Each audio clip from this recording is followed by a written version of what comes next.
మీలో ఎవరు జగన్నాథుని రథయాత్ర ప్రత్యక్షంగా చూశారు? వెంటనే కింద కామెంట్ చేయండి. ప్రతి సంవత్సరం జగన్నాథుని రథయాత్ర ఎలా జరుగుతుందో మీకు తెలుసా? పూరీ నగరం మొత్తం భక్తి సముద్రంగా మారిపోతుంది. లక్షలాది భక్తులు ఒకే చోట చేరి జై జగన్నాథ అని గర్జిస్తారు.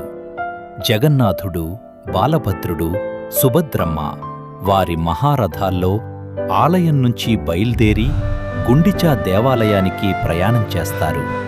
అవును, ఎంతోమంది ఈ రథాన్ని లాగితే తమ పాపాలు పోతాయని నమ్ముతారు.